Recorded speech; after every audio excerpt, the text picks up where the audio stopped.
4, 3, 2, 1. Yay!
Cromwell's connection to Drogheda is one of the most infamous episodes in his military career. In September 1649, during his campaign in Ireland, Cromwell led a brutal assault on the town of Drogheda, which was held by Royalist and Irish Catholic forces.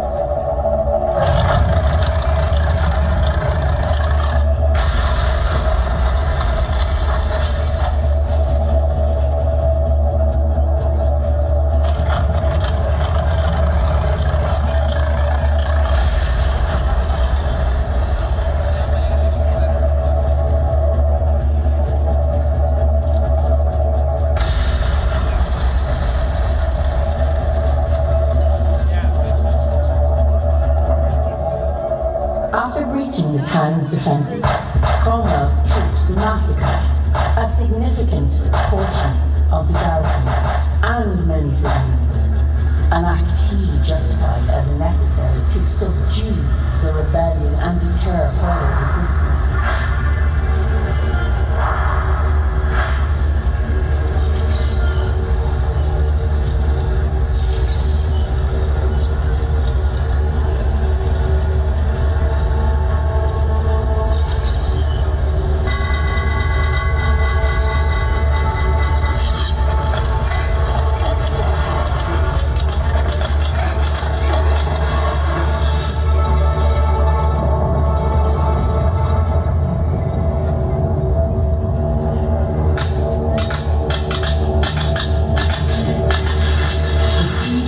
Became notorious for its brutality and has been a subject of historical debate and condemnation, significantly tarnishing Cromwell's reputation in Ireland and contributing to a legacy of deep-seated animosity.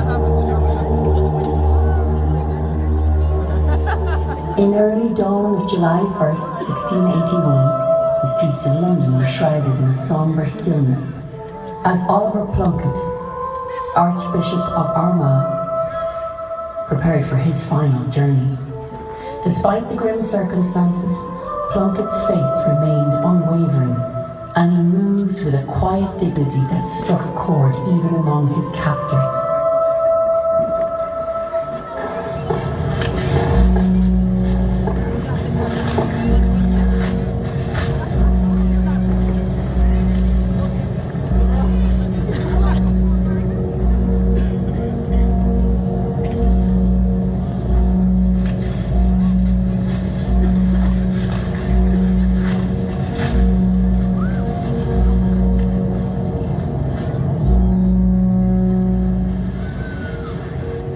Plunkett had been falsely accused of treason, a victim of the anti-Catholic hysteria sweeping England.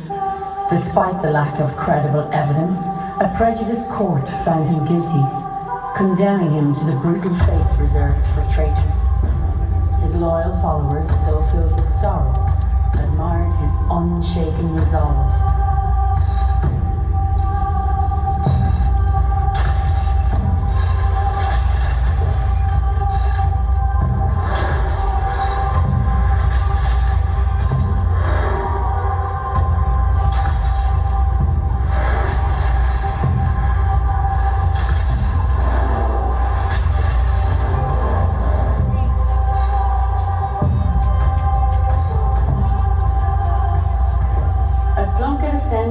baffled at Tyburn, he addressed the assembled crowd with a serene and powerful voice, proclaiming his innocence and forgiving those who had wronged him.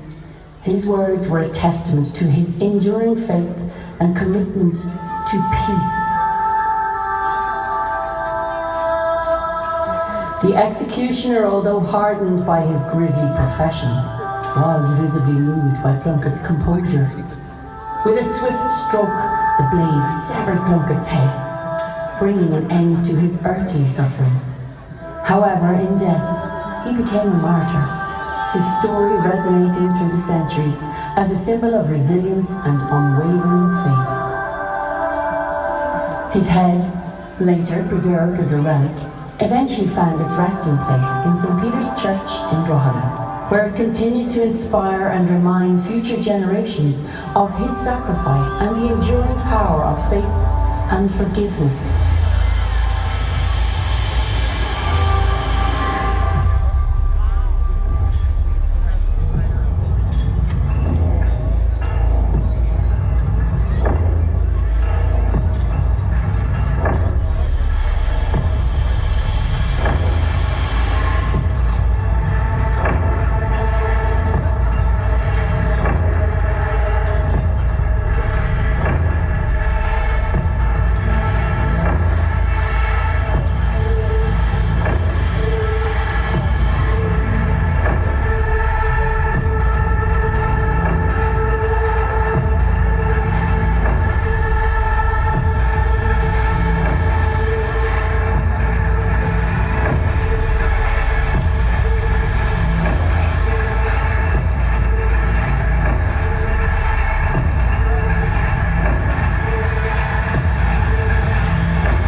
Lou and his wife had vanished, their home replaced by a grassy hill. Dectina returned to with Anne-Macha. Her heart full of wonder and trepidation, she kept the secret of her divine encounter close, fearing disbelief and scorn. Months passed, and in due course she gave birth to a son. The boy was named Satanta, but his destiny was far greater than his humble beginnings suggested. Satanta grew quickly, displaying extraordinary strength, speed, and intellect. He outshone all the children of Ulster in games and feats of skill, earning their awe and envy. One fateful day, Satanta joined the warriors at the court of King Conor. He was not yet of age, but his spirit and determination drove him to seek the company of heroes.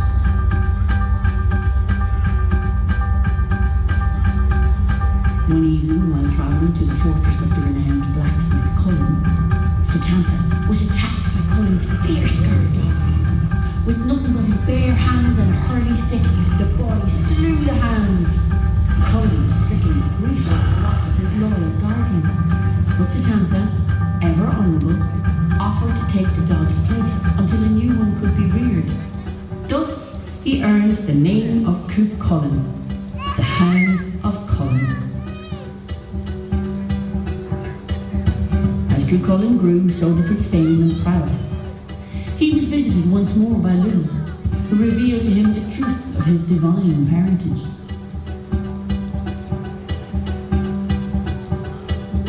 Lou bestowed upon his son great gifts, a gay bulga, a fearsome spear that never missed its mark, and unparalleled combat skills that no mortal could ever match.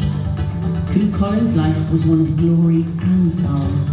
Bound by the heroic code of his divine destiny, he defended Ulster against invaders, performed incredible feats of valour, and became a symbol of strength and resilience. But his path was also marked by tragedy, for the life of a hero was never without sacrifice.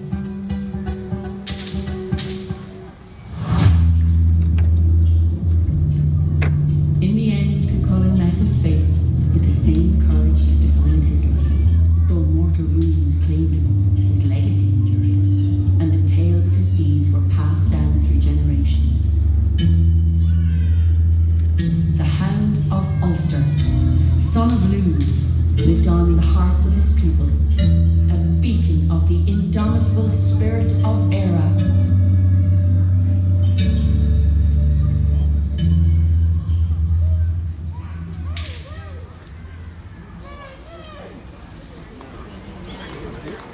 In the ancient lands of Ireland, where the hills sang with legends and the winds whispered of heroism, a young man named Lou set out on a journey to Tara, the seat of King Drogheda of the Tuatha De Danann.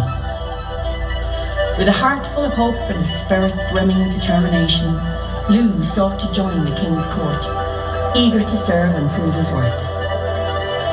Upon arriving at the gates of Tara, Lou was met by a stern doorkeeper. Who seeks entry to the court of King Drogheda? The doorkeeper demanded. I am Lou, the young man replied confidently. I come to offer my services to the king. With unwavering resolve, Lou declared, I am a wright, skilled in crafting of wood and stone. The doorkeeper shook his head. We already have a right. Then I am a smith, master of forging metals, Lou continued. Alas, we have a smith. The doorkeeper responded. I am a champion, a swordsman, a harpist, Lou offered in rapid succession, but each time the doorkeeper rejected him, stating they already had someone with that skill. Frustration began to brew in Lou's heart, but he did not give up. I am a hero, a poet, a historian, a sorcerer, and a craftsman. Lou took a deep breath with a glimmer of determination shining in his eyes. Do you have anyone who possesses all those skills simultaneously? The doorkeeper paused, realization dawning upon him. He had never encountered such a clown. Reluctantly, he stepped aside and allowed Lugh to pass.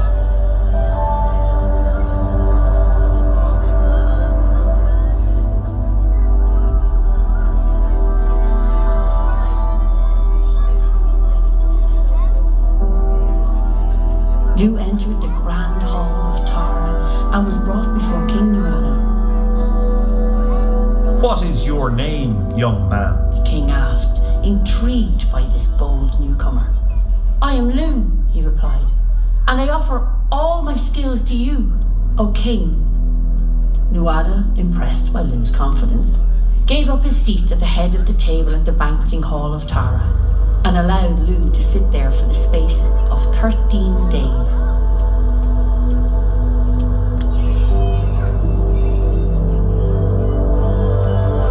To prove his worth further, Lugh challenged Ogma, the champion of the court, to a flagstone throwing contest. With strength and precision, Lugh triumphed over Ogma, earning the respect and admiration of all present. Later, Lugh entertained the whole court with his harp, filling the hall with melodies so enchanting that even the stars seemed to listen. Yet amidst the celebration, Lugh noticed a shadow over the court's joy. The Tuatha Dé Danann were oppressed by the Fomorians, their spirits weighed down by subjugation. Why do you accept such oppression? Lugh asked, his voice ringing with incredulity. Are you the mighty Tuatha Dé Danann, yet you bow before the Fomorians? The Tuatha Dé Danann were oppressed by the Fomorians, a race of powerful and often cruel beings who exacted heavy tributes and kept the people under constant threat, using their dominance to control the land and its resources. King Nuada looked at Lugh with a mix of hope and desperation. We have long suffered under their tyranny. Do you believe you can lead us to freedom, young Lugh? With a fire kindling in his heart, Lugh nodded. Give me command, and I will lead you to victory. Trusting in the young man's conviction, Nuada granted him command over the Tuatha Dé Danann. Lugh began making preparations for war, his mind sharp with strategy and his heart steadfast with courage. Under his leadership, the oppressed people began to rise, their spirits lifting with the promise of liberation. Thus, Lugh's journey from a hopeful young man to a revered leader began, marking the dawn of a new era for the Tuatha Dé Danann. The legend of Lugh's triumph would echo through the ages, a testament to the power of skill, determination, and unwavering courage. And so the tale of Lugh, the Samaldánach, the master of many arts and the liberator of his people, became a cherished story, inspiring generations to believe in the boundless potential within themselves